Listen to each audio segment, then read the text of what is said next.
여러분 안녕하십니까? 제가 예고해 드린 대로 드디어 강준영의 딥 차이나가 오늘 첫 번째 문을 엽니다. 제목이 저희 유튜브 채널 제목이 딥 차이나인 만큼 중국을 과연 우리가 어떻게 봐야 되느냐, 왜 중국 문제에 있어서 각기 다른 똑같은 팩트를 놓고 다른 해석들이 그렇게 나오는지 그 문제를 한번 고민해 보도록 하겠습니다. 사실 저는 중국 공부한 지가 어느덧 40여 년이 됐는데요. 정말 그런 얘기 많이 하죠. 알다가도 모를 나라. 뭐 이런 얘기를 하는데 그 근원을 오늘 한번 찾아보려고 합니다.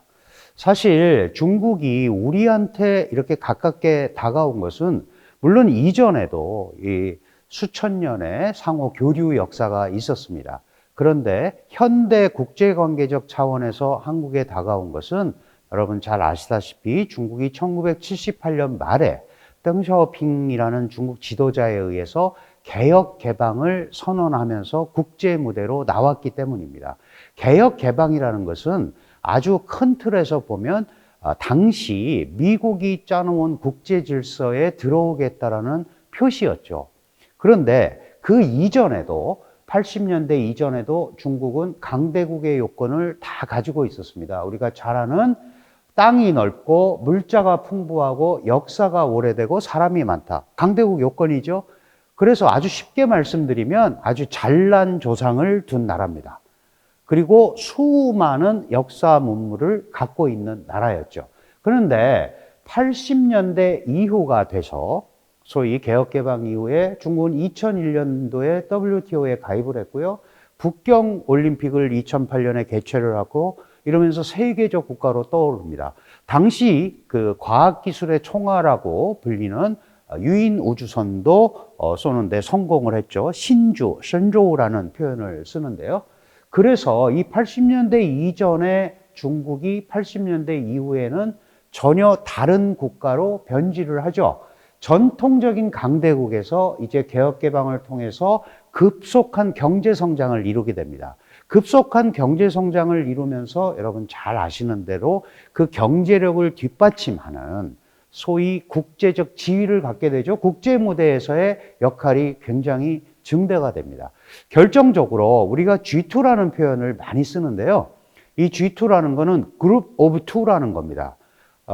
다시 말씀드려서 G1은 미국을 얘기하는 겁니다. 그리고 미국 바로 아래에 있는 중요국이라는 뜻으로 G2라는 말을 쓰는 거고, 중국은 G2라는 말을 받아들이지 않고 있습니다. 그래서 세계 2대 경제체 뭐 이제 이런 표현을 쓰는데, 결정적으로는 소위 그 미국에서 발생한 서프라임 모기지 사태, 이거 이후에 전혀 붕괴될 것 같지 않았던 미국의 금융 체계가 무너집니다. 잘 아시는 리먼 브라더스 사태가 나고, 그래서 2008년도에 영국에서 런던에서 국제금융업무회의가 열리고, 이때 미국의 오바마 대통령과 중국의 후진타오가 만나서 앞으로 우리가 이 세계 문제를 잘 협의해서 끌어가자, 이런 논의를 하면서 그걸 옆에서 듣고 있던 기자들이 그 다음날 쓰기 시작한 거죠. G2 시대가 개막이 됐다.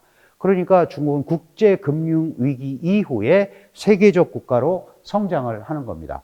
그것을 계속 이어받아서 90년대 말 2000년대가 가면서 소위 아시아 지역에서의 그 국가 질서의 핵심은 부국 강병입니다. 부자 국가, 강력한 군사력, 그거를 점차로 이제 실현하기 시작하죠. 세계 제2위의 경제 대국이 됐고, 군이 현대화하는데 이제 자금을 투입하기 시작합니다. 그러다가 결정적으로 2012년 시진핑 시대가 시작이 되고요. 2022년에 시진핑 3기 시대, 그리고 지금까지 오고 있는 겁니다. 이러면서 이 시진핑이라는 지도자는 과거의 중국 지도자들하고 조금 다른 패턴을 갖기 시작을 하죠. 그럼 왜 중국 이해가 이렇게 어렵냐? 아시다시피 여기 있는 대로 국가로서의 중국은 우리와 다른 시스템을 가지고 있습니다. 일단 사회주의 국가입니다. 대한민국은 자유민주, 인권, 개방 이런 걸 바탕으로 한 자유민주주의 국가고요. 중국은 이념적으로 사회주의 국가죠. 중국 경제 볼륨이 엄청나게 크지만 경제적으로는 개발도상국입니다. 곱하기 14억을 해야 되니까 어마어마한 경제 규모를 갖고 있지만 하나씩 보면 지금 국민소득이 13,000불 정도거든요. 물론 대단한 겁니다. 그럼에도 불구하고 선진국이라고는 할 수 없죠. 그런데 시장 경제와 사회주의를 접목하는 실험을 해서 어쨌든 세계적 국가로 성장을 했는데 문제는 사회주의 이념과 이 경제를 결합을 하다 보니까 가끔 하는 행동들이 이거 국제 관례도 맞지 않는데 이런 얘기를 많이 하죠. 그래서 얻은 별명이 슈퍼 베이비입니다. 몸집만 크고 아직 국제사회와 같이 가기가 매우 어렵다. 그 거대 영아라는 표현을 쓰죠. 그런데 그런 거를 떠나서 중국의 경제력이 커지면서 정치적으로도 강대국이 됐습니다. 이런 과정이 우리가 중국을 이해하는데 굉장히 어렵게 만드는 거죠. 아시다시피 전통 중국이 사회주의 중국으로 1949년에 바뀌었고 일당 독재 국가입니다. 공산당 이외의 정치체제는 허락을 하지 않죠. 그 정치적 어떤 요구나 이런 것들. 그러다 보니까 시장 경제를 도입을 하긴 했는데 사회주의 이념이 있으니까 이념적으로는 경직돼 있는데 현실적으로는 국제사회와 호흡을 해야 되는 이러다 보니까 우리가 이해하기가 굉장히 어려워진 거예요. 지금은 명실상부한 세계 2대 경제체가 됐습니다. 개발도상국인 것 같은데 강대국이에요. 그리고 상당 부분을 시장 경제에 편입을 했죠. 개혁 개방하고 세계 경제에 편입이 됐고 특히 민간 주도의 경제도 열심히 하고 있습니다. 물론 최근에는 선택과 집중을 통해서 과학기술 사회주의라는 표현, 이제 앞으로 우리가 이런 부분에 대해서도 계속 얘기를 할 건데요. 중국의 어떤 체질 전환, 이런 것들도 중국 정부가 염두에 두면서 지금 움직이고 있습니다. 중국은 지금까지 중국 공산당 통치 시스템에서 5명의 지도자를 거쳤다고 공산당 당장에서 얘기합니다. 첫 번째 지도자가 마오쩌둥이라는 사람이고요. 두 번째가 덩샤오핑, 세 번째 장저민, 네 번째 호진타오, 그리고 다섯 번째 지도자가 시진핑입니다. 이걸 거쳐오면서 여러분들 보면 아시지만 마오쩌둥은 혁명을 성공한 사람이잖아요. 사회주의 혁명을. 그래서 사회주의성을 계속 유지해야 된다는 걸 강조한 사람이에요. 그런데 덩샤오핑 때 오니까 사회주의적 생산 방식을 가지고는 도저히 국제적으로 강대 국가가 될 수 없다라고 그래서 개혁 개방을 한 거고 그래서 생산력이 우선 발전돼야 한다는 생산력 우선 발전론 이거를 내세웠고 발전주의라고 합니다. 디벨롭멘탈리즘. 웬만한 부작용을 감수하면서 성장을 하자. 이런 것들이 덩샤오핑의 기본 생각이었습니다. 이게 바로 덩샤오핑은 중국 특색을 지닌 사회주의라는 표현을 썼죠. 사회주의는 사회주의인데 중국 특색. 다시 말씀드려서 사회주의지만 시장 경제하고 접목을 해야겠다. 이게 덩샤오핑의 생각이었고 그 이후에 장저민, 호진타오를 거치면서 덩샤오핑의 개혁개방 이론, 소위 지금은 덩샤오핑 이론이라는 이름이 붙었습니다. 이걸 가지고 쭉 왔었죠. 그런데 장저민은 이 3개 대표론이라는 걸 주창했어요. 3개 대표론이 뭐냐 하면 중국 공산당이 선진 생산력과 선진 문화와 광대한 인민의 이익을 대표한다는 거예요. 근데 광대한 인민에다가 예전에는 사회주의 국가니까 자본가를 받아들이면 안 되잖아요. 그런데 개혁개방 이후에는 중국이 이 소위 펼쳐놓은 무대에서 이 민영기업이라든가 이런 데가 성장하기 시작하잖아요. 그러면 일종의 사유도 이제 허용이 된 겁니다. 그러다 보니까 공산당이라는 당이 자본가도 끌어들여야 되는 상황이 된 거예요. 그래서 자본가도 공산당에 들어와라. 이런 얘기를 하기 시작했어요. 그러니까 그럼 사회주의가 자본주의 사상에 이렇게 끌려 들어가는 거 아니냐라고 얘기하지만 그것은 중국 공산당이 짜놓은 판에서 움직이는 거니까 괜찮다. 그러면서 사실은 공산당의 자본가도 입당을 하게 되는 아주 아이러니한 일이 벌어지는 거죠. 그러면 아니 공산당이 입당을 하면 공산당 안에 자본가가 들어오면 그게 사회주의 정당이라고 할 수 있어? 그게 중국 특색이라는 거예요. 그런데 그렇게 가다 보니까 이 후진타오 시대에 들어와 가지고 빈부격차라든가 이런 게 많이 나게 돼 있습니다.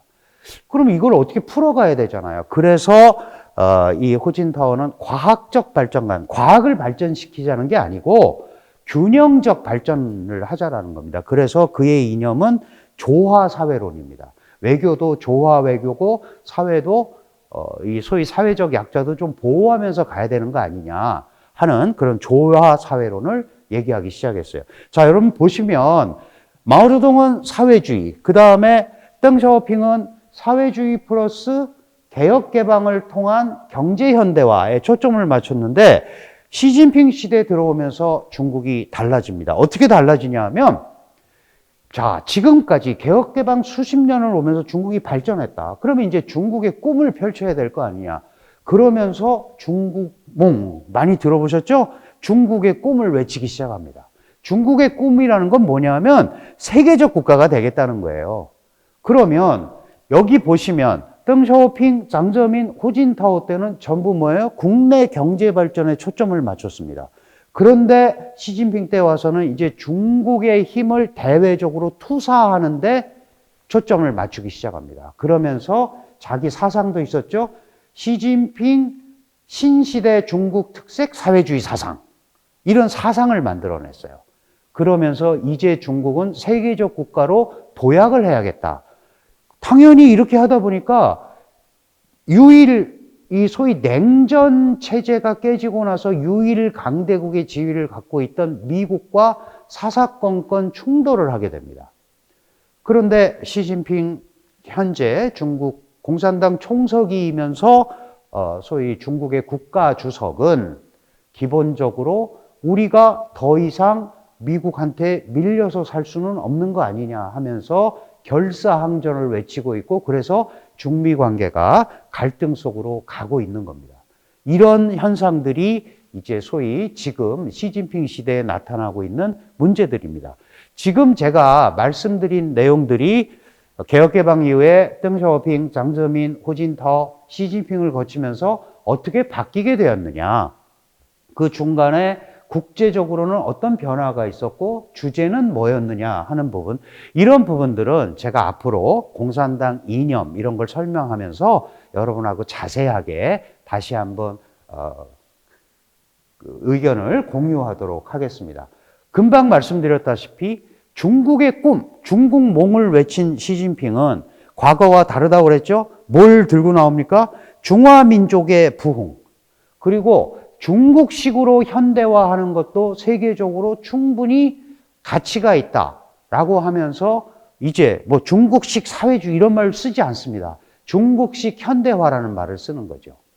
이런 부분들이 다른 국가들, 특히 서방의 시각으로 보면 중국을 이해하기 굉장히 어렵게 만듭니다.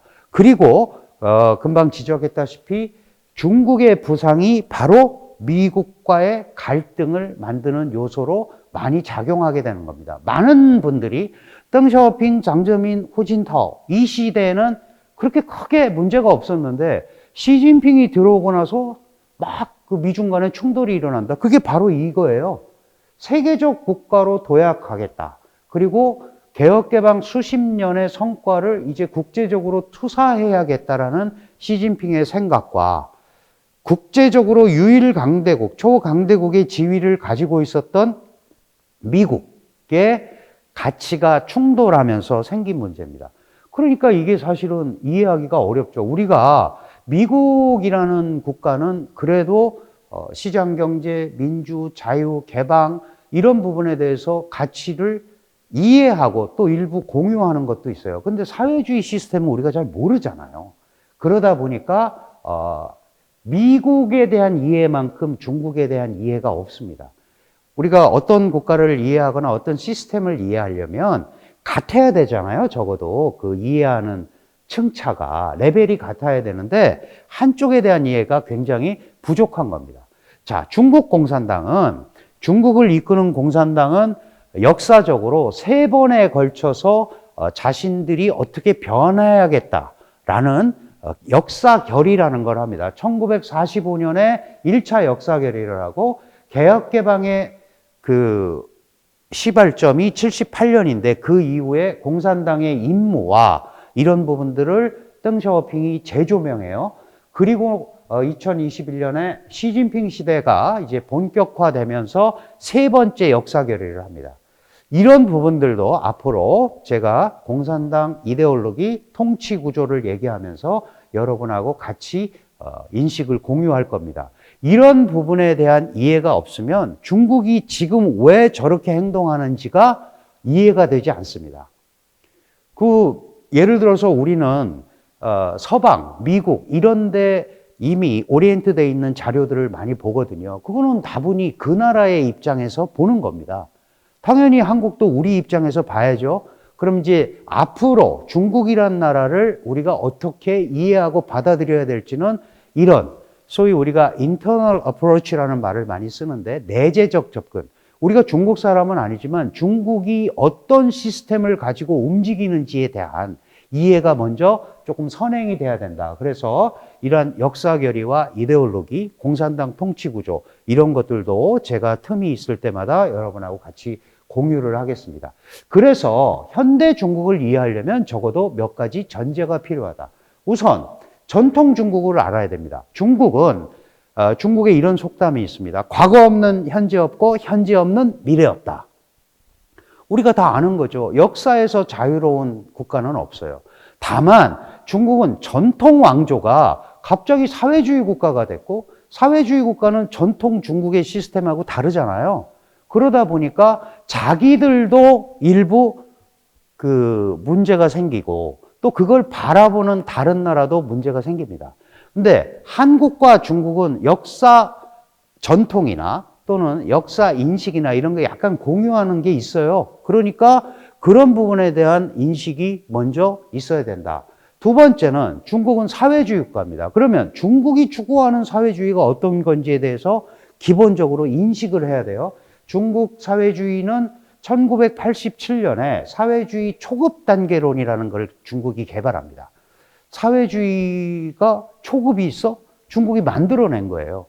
초급 단계의 사회주의에서는 사회주의를 지향하되 시장 경제 메커니즘을 써도 된다라는 게 사회주의 초급 단계론이고 그 기간이 2050년까지입니다. 중화인민공화국이 1949년에 수립이 됐죠. 100년간 사회주의 초급 단계론에 처해 있겠다 하는 게 중국의 시스템이에요. 지금 시진핑이라는 중국의 지도자가 강조하고 있는 2050년이 되면 영향력 면에서 세계 최강의 국가가 되겠다. 앞에 미국을 물리치고가 생략이 돼 있겠죠. 그게 바로 여기서 나오는 겁니다. 그러니까 중국 사회주의 성질을 이해하지 못하면 중국이 왜 저러는지를 도저히 이해할 수가 없습니다. 많은 분들이 그러죠. 아니 중국은 이렇게 정책을 내면 훨씬 더 돈도 많이 벌고 그럴 텐데 왜 저렇게 하지? 그런데 사회주의 이념의 경직성이라는 게 있죠. 그래서 그 부분도 고려하고 또 이 소위 그 사회주의가 처해 있는 이 상황에서 발전도 고려해야 되니까 최선보다는 차선, 최악보다는 차악을 선택하는 경우가 굉장히 많습니다. 이런 부분들에 대한 이해가 바로 이제 선행이 되지 않으면 중국을 이해하는데 굉장히 어려움을 겪게 됩니다. 그래서 경제도 사회주의 플러스 시장경제, 사회주의에는 시장경제가 있으면 안 되는 거예요. 그런데 저 방식으로 지금 하고 있잖아요. 그리고 그걸 또 누가 해요? 공산당이 주도하잖아요. 시장 메커니즘은 수요와 공급이 알아서 가격이 결정되는 거예요. 그죠? 수요와 공급에 따라서. 이거를 공산당이 주도하겠다는 거잖아요. 그래서 중국의 현대화는 공산당이 주도하는 현대화입니다. 그러면 공산당이 주도하는 현대화인데 공산당에 대한 이해가 없으면 저게 이해가 될까요? 안 되죠. 그런데 많은 사람들이 중국 사회주의의 주체, 실체인 중국 공산당에 대한 이해가 사실은 학문적으로 체계적이지 않다. 그러다 보니까 시진핑 실각설 막 이런 게 똑같은 팩트를 두고 다양하게 나오는 겁니다. 그런 문제도 제가 여러분하고 앞으로 고민을 할 겁니다. 그리고 중국이 세계적 국가가 되면서 이제 중국 문제가 전부 국제화되고 있습니다. 월드뱅크 통계에 의하면 중국이 제1 무역 파트너 아니면 제2 무역 파트너인 데가 150개국입니다.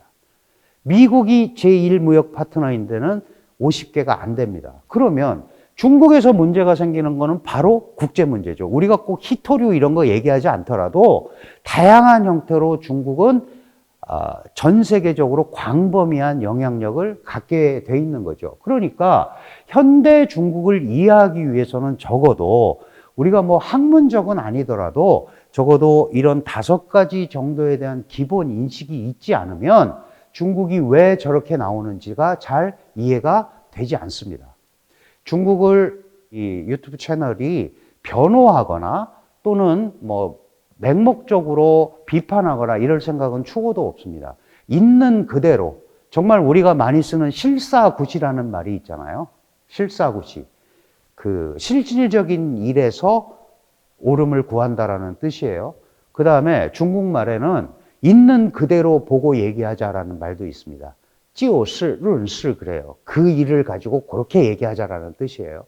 그러니까 이렇게 팩트에 기반한 그리고 통계에 기반한 이런 거를 가지고 앞으로 여러분을 찾아뵐 생각입니다. 그러니까 여러분들도 이제 중국에 대해서 공부를 하시던 이해를 하시던 이러려면 이런 부분들에 대한 기본 인식을 해야겠다라고 생각하고 접근을 하시면 현대 중국을 이해하는데 굉장히 큰 도움이 될 겁니다.